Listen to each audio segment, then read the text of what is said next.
ओम साई राम। बोलो साईनाथ महाराज की जय।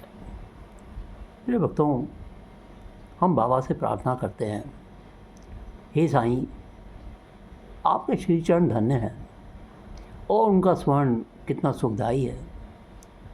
आपके भय विनाशक स्वरूप का दर्शन कर हम और भी धन्य हो जाते हैं, जिसके फलस्वरूप कर्म बंधन छिन्न भिन्न हो जाते हैं। यद्यपि अब हमें आपके सगुण स्वरूप का दर्शन नहीं हो सकता, फिर भी यदि भक्तगण आपके श्री चरणों में श्रद्धा रखें हैं तो आप उन्हें प्रत्यक्ष अनुभव दे दिया करते हैं। आप एक अज्ञात आकर्षण शक्ति द्वारा निकटस्थ या दूरस्थ भक्तों को अपने समीप खींचकर उन्हें एक दयालु माता के समान हृदय से लगाते हैं। हे साईं, भक्त नहीं जानते कि आपका निवास कहाँ है, परंतु आप इस कुशलता से उन्हें प्रेरित कर लेते हैं, जिसके परिणाम स्वरूप ये भासित होने लगता है कि आपका अभय हस्त उनके सिर पर है। और यह आपकी कृपा दृष्टि का परिणाम है कि उन्हें अज्ञात सहायता सदैव प्राप्त होती रहती है। अहंकार के वशीभूत होकर उच्च कोटि के विद्वान और चतुर पुरुष भी इस भवसागर की दलदल में फंस जाते हैं, परंतु हे साईं, आप केवल अपनी शक्ति से असहाय और सुहृदय भक्तों को इस दलदल से उबार कर उनकी रक्षा किया करते हैं। हमें बाबा से यही प्रार्थना करनी चाहिए कि हम अनन्य भाव से आपके श्री चरणों की शरण में आ जाएं और अपने पापों से मुक्त होने के लिए एकमात्र आपका ही नाम स्मरण करते रहें। आप अपने निष्काम भक्तों की समस्त इच्छाएं पूर्ण कर उन्हें परमानंद की प्राप्ति करा दिया करते हैं। केवल आपके मधुर नाम का उच्चारण ही भक्तों के लिए अत्यंत सुगम पथ है। इस साधना से उनमें राजसिक और तामसिक गुणों का वास होकर सात्विक और धार्मिक गुणों का विकास हो जाएगा। इसके साथ ही उन्हें क्रमशः विवेक, वैराग्य और ज्ञान की भी प्राप्ति हो जाएगी। तब उन्हें आत्मस्थित होकर गुरु से भी अभिन्नता प्राप्त होगी। और इसका ही दूसरा अर्थ है गुरु के प्रति अनन्य भाव से शरणागत होना। इसका प्रमाण केवल यही है कि तब हमारा मन स्थिर और शांत हो जाता है। हम शरणागति, भक्ति और ज्ञान की महत्ता अद्वितीय महसूस करते हैं, क्योंकि इसके साथ ही शांति, वैराग्य, मोक्ष इत्यादि की भी प्राप्ति सहज ही हो जाती है। यदि बाबा अपने भक्तों पर अनुग्रह करते हैं तो वे सदैव ही उनके समीप रहते हैं, चाहे वक्त कहीं भी क्यों ना चला जाए, परंतु वे तो किसी न किसी रूप में पहले ही वहाँ पहुँच जाते हैं। एक समय बाबा से परिचय होने के कुछ समय पश्चात काका साहेब दीक्षित ने अपने ज्येष्ठ पुत्र बापू का नागपुर में उपनयन संस्कार करने का निश्चय किया और लगभग उसी समय नाना साहेब चंदोरकर ने भी अपने ज्येष्ठ पुत्र की ग्वालियर में शादी करने का कार्यक्रम बना लिया। दीक्षित और चंदोरकर दोनों ही शिरडी आए और प्रेम पूर्वक उन्होंने बाबा को निमंत्रण दिया। तब उन्होंने अपने प्रतिनिधि श्यामा को ले जाने के लिए कहा, परंतु जब उन्होंने स्वयं पधारने के लिए बाबा से आग्रह किया तो उन्होंने उत्तर दिया कि बनारस और प्रयाग निकल जाने के पश्चात मैं श्यामा से पहले पहुंच जाऊंगा। बाबा की आज्ञा प्राप्त कर श्यामा ने इन उत्सवों में सम्मिलित होने के लिए पहले नागपुर, ग्वालियर और उसके पश्चात काशी, प्रयाग और गया जाने का निश्चय किया। अप्पा कोते भी श्यामा के साथ जाने को तैयार हो गए। प्रथम तो वे दोनों उपनयन संस्कार में सम्मिलित होने के लिए नागपुर पहुँचे। वहाँ काका साहेब दीक्षित ने श्यामा को 200 रुपये खर्च के लिए दिए। वहाँ से वे लोग विवाह में सम्मिलित होने के लिए ग्वालियर गए। वहाँ नाना साहेब चंदोरकर ने 100 रुपये और उनके संबंधी श्री जठार ने भी 100 रुपये श्यामा को भेंट किए। इसके बाद श्यामा काशी पहुँच गए, जहाँ श्री जठार ने लक्ष्मी नारायण जी के भव्य मंदिर में उनका उत्तम स्वागत किया।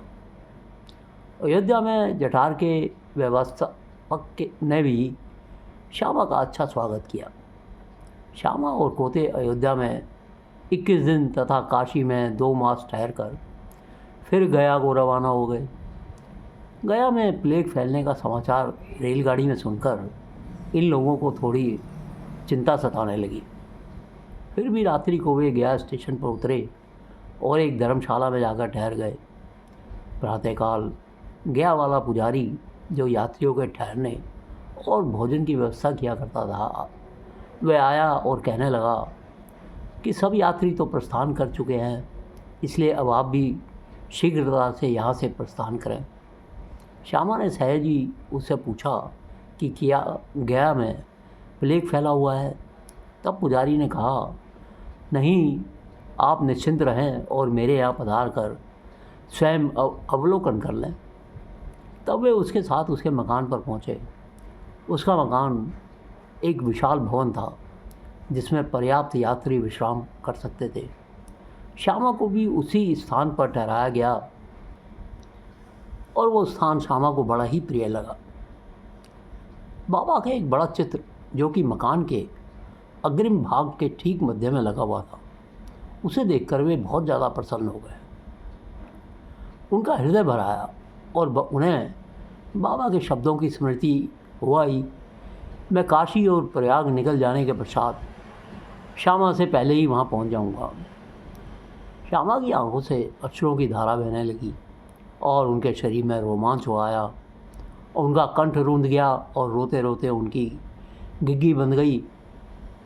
पुजारी ने श्यामा की ऐसी स्थिति देखी तो उसने सोचा कि यह व्यक्ति प्लेग की सूचना से भयभीत होकर रो रहा है, किंतु श्यामा ने उसकी कल्पना के विपरीत ही प्रश्न किया कि यह बाबा का चित्र तुम्हें कहाँ से मिला? उसने उत्तर दिया कि मेरे 200-300 दलाल मनमाड और पूना क्षेत्र में कार्य करते हैं। वहाँ शिरडी के साईं महाराज की कीर्ति मुझे सुनाई पड़ी। लगभग 12 वर्ष हुए मैं स्वयं शिरडी जाकर बाबा के श्री दर्शन का लाभ उठाया था और वहीं श्यामा के घर में लगे हुए उनके चित्र से मैं आकर्षित हो गया था। तभी बाबा की आज्ञा से श्यामा ने जो चित्र मुझे भेंट किया था, ये वही चित्र है।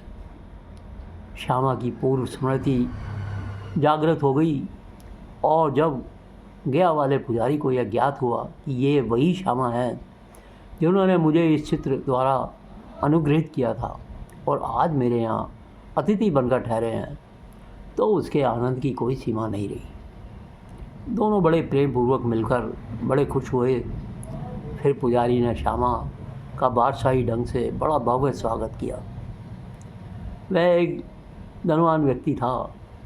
स्वयं डोली में और श्यामा को हाथी पर बिठाकर खूब घुमाया तथा हर प्रकार से उसकी सुख सुविधा इत्यादि का ध्यान रखा।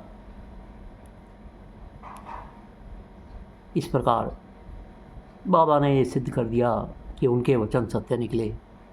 उनका अपने भक्तों पर कितना स्नेह था। वे तो सब प्राणियों पर एक सा प्रेम किया करते थे और उन्हें अपना ही स्वरूप समझते थे। साईनाथ महाराज द्वारका माई में एक लकड़ी के तख्ते पर शयन किया करते थे। वह तख्ता 4 हाथ लंबा और 1 बित्ता चौड़ा था, जिसके चारों कोनों पर 4 मिट्टी के जलते दीपक रखे जाया करते थे। बाद में बाबा ने उसके टुकड़े टुकड़े कर डाले थे। एक समय बाबा उस पटिये की महत्ता का वर्णन काका साहब को सुना रहे थे, जिसको सुनकर काका साहब ने बाबा से कहा कि यदि अभी भी आपको उससे विशेष स्नेह है तो मैं मस्जिद में एक दूसरी पटिया लटकाए देता हूँ, आप सुखपूर्वक उस पर शयन किया करें। तब बाबा कहने लगे, अब मालसापति को नीचे छोड़कर मैं ऊपर नहीं सोना चाहता। काका साहब ने कहा कि यदि आज्ञा दें तो मैं एक और तख्ता मालसापति के लिए भी टांग दूँ। बाबा बोले, वे इस पर कैसे सो सकते हैं? क्या यह कोई सहज कार्य है? जो उस गुण से संपन्न हो वही ऐसा कार्य कर सकता है। जो खुले नेत्र रखकर निद्रा ले सके वही इसके योग्य है। बाबा ने कहा, जब मैं शयन करता हूँ तो बहुधा मालसापति को अपने बाजू में बिठाकर उनसे कहता हूँ कि मेरे हृदय पर अपना हाथ रखकर देखते रहो, कहीं मेरा भगवत जाप बंद ना हो जाए, और यदि थोड़ा सा भी निंद्रा में देखो तो तुरंत मुझे जगा दो। परंतु उससे तो यह भी नहीं हो सकता, वह तो स्वयं ही झपकी लेने लगता है और नींद में सो जाता है। और जब मालसापति नींद में सो जाता है तो मैं ज़ोर से पुकार उठता हूँ, ओ भगत। तब वह घबरा कर अपने नेत्र खोलता है। जो पृथ्वी पर अच्छी तरह बैठ और सो नहीं सकता तथा जिसका आसन सिद्ध नहीं है और जो निद्रा का दास है, वह तख्ते पर कैसे सो पाएगा। प्रिय भक्तों, गुरु कृपा ही केवल एक किरण जो भक्तों का कल्याण करती है और भवसागर के भय से सदा के लिए मुक्त कर देती है तथा मोक्ष का पथ सुगम करके दुख को सुख में परिवर्तित कर देती है। यदि सतगुरु के मोह विनाशक पूजनीय चरणों का सदैव स्मरण करते रहेंगे तो हमारे समस्त कष्ट और भवसागर के दुखों का अंत होकर जन्म मृत्यु के चक्र से छुटकारा हो जाएगा। इसलिए जो अपने कल्याण के लिए चिंतित हो, उन्हें साईं समर्थ के अलौकिक मधुर लीलामृत का पान करते रहना चाहिए। ऐसा करने से भक्तों की मति शुद्ध हो जाती है। एक समय जब नाना साहेब चंदोरकर अपने सांडू के साथ शिरडी आए और जब वे मस्जिद में पहुँचे, बाबा वार्तालाप करते हुए अचानक ही क्रोधित होकर उनसे कहने लगे, तुम दीर्घ काल से मेरे सानिध्य में हो, फिर भी ऐसा आचरण क्यों करते हो। नाना साहेब इन शब्दों का कुछ भी अर्थ नहीं समझ पाए, इसलिए उन्होंने अपना अपराध समझाने की प्रार्थना की। इसके उत्तर में बाबा ने कहा, तुम कब कोपर गांव आए और फिर वहाँ से कैसे शिरडी आ पहुँचे। तब नाना साहेब को अपनी भूल तुरंत ही ज्ञात हो गई। उनका यह नियम था कि शिरडी आने से पूर्व वे कोपर गांव में गोदावरी के तट पर स्थित श्री दत्त का पूजन किया करते थे, परंतु रिश्तेदार के दत्त उपासक होने पर भी इस बार विलम्ब होने के भय से उन्होंने उनको भी दत्त मंदिर जाने से मना कर दिया और वे दोनों सीधे शिरडी चले आए। अपना दोष स्वीकार कर उन्होंने कहा, गोदावरी में स्नान करते समय पैर में एक बड़ा कांटा चुभ जाने के कारण अधिक कष्ट हो गया था। बाबा ने कहा, यह तो बहुत छोटा सा दंड था और उन्हें भविष्य में ऐसा आचरण करने के लिए सदैव सावधान रहने की चेतावनी दी। एक बार बालाजी के श्राद्ध दिवस की वार्षिकी के अवसर पर उन्होंने कुछ व्यक्ति भोजन के लिए आमंत्रित किए। जितने लोगों के लिए भोजन तैयार किया गया था, उससे लगभग 3 गुने लोग भोजन के समय इकट्ठे हो गए। यह देखकर श्रीमती निवासकर बड़ी ही परेशान हो गई। उन्होंने सोचा कि यह भोजन सबके लिए पर्याप्त नहीं होगा और कहीं कम पड़ गया तो कुटुंब की भारी अपकीर्ति होगी। तब उनकी सास ने उनमें से सांत्वनापूर्ण शब्दों में कहा कि आप चिंता मत करो, यह भोजन सामग्री हमारी नहीं, ये तो श्री साईं बाबा की है। प्रत्येक बर्तन में ऊदी डालकर उन्हें वस्त्र से ढक दो और बिना वस्त्र हटाए सबको परोसना शुरू कर दो, वे ही हमारी लाज बचाएंगे। परामर्श के अनुसार ऐसा ही किया गया। भोजनार्थियों के तृप्तिपूर्वक भोजन करने के पश्चात भी भोजन सामग्री यथेष्ट मात्रा में शेष बचकर उन लोगों को बड़ा महान आश्चर्य और प्रसन्नता हुई। यथार्थ में देखा जाए तो जैसा जिसका भाव होता है उसके अनुकूल ही अनुभव प्राप्त हो जाता है।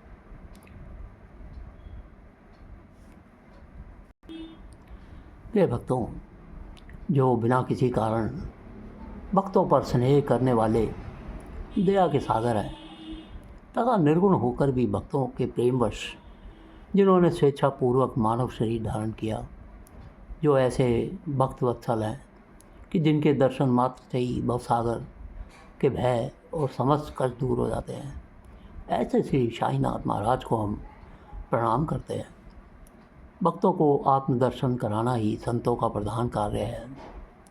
श्री साईं जो संत शिरोमणि हैं, उनका तो मुख्य ध्येय यही है, जो उनके श्री चरणों की शरण में आते हैं, उनके समस्त पाप नष्ट होकर निश्चित ही दिन प्रतिदिन प्रगति करते हैं।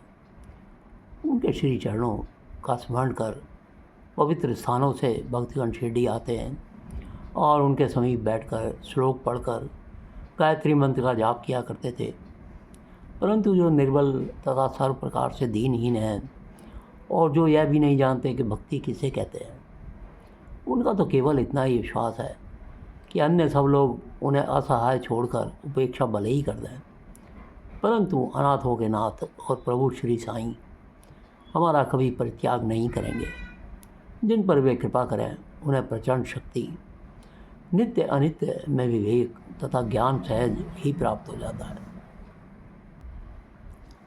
एक बाबा के भक्तगण जिनका नाम वामन नार्वेकर था, उनकी साईं चरणों में प्रगाढ़ प्रीति थी।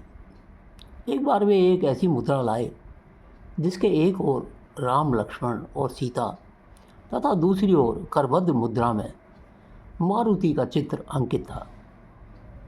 उन्होंने यह मुद्रा बाबा को इस अभिप्राय से भेंट की कि वे इसे अपने कर स्पर्श से पवित्र कर उदी सहित लौटा देंगे, परंतु उन्होंने तुरंत अपनी जेब में रख लिया।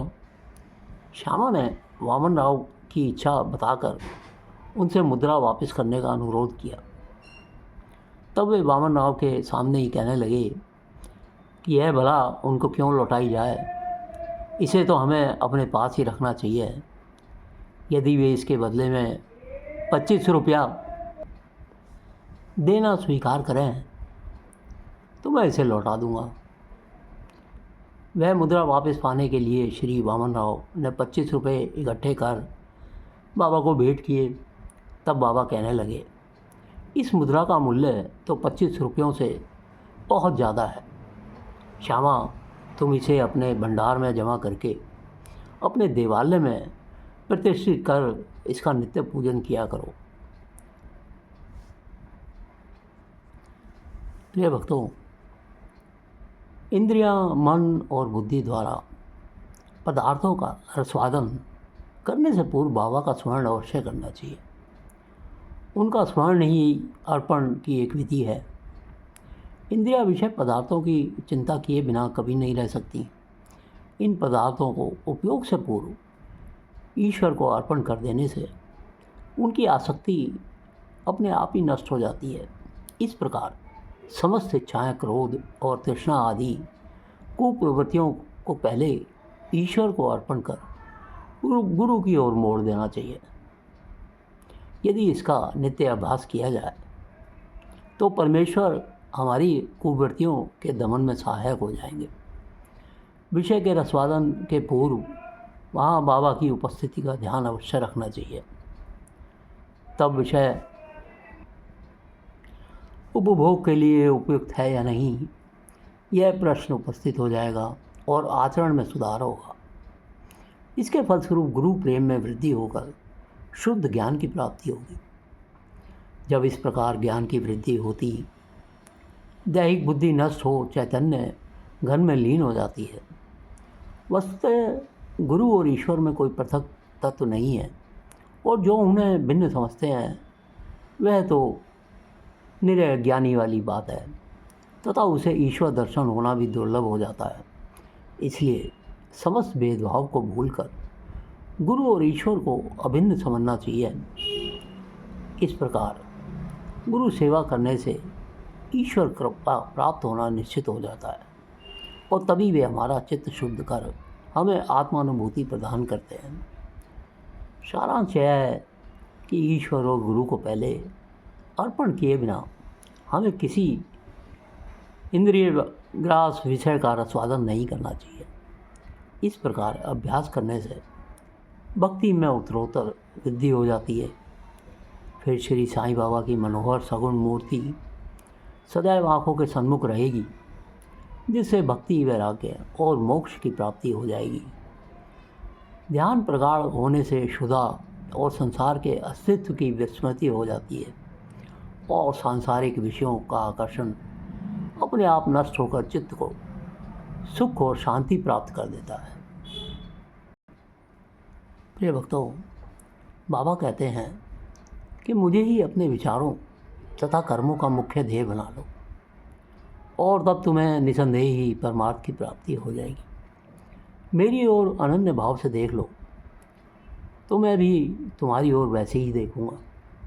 इस मस्जिद में बैठकर मैं सत्य ही बोलूँगा कि किन्हीं साधनाओं या शास्त्रों के अध्ययन की आवश्यकता नहीं, वरन केवल गुरु में विश्वास ही पर्याप्त है। पूर्ण विश्वास रखो कि गुरु ही करता है और वह धन्य है जो गुरु की महानता से परिचित हो, उसे हर और ब्रह्म का अवतार समझता है। प्रिय भक्तों, बाबा के उपदेश, उनकी लीलाएं और उनके भक्तों की कथाएं सारांश में हम वर्णन करते रहेंगे। चैनल को सब्सक्राइब जरूर कीजिए, लाइक और शेयर कीजिए और हर पल बाबा का नाम लेते रहिए। ओम साई राम, ओम साई राम।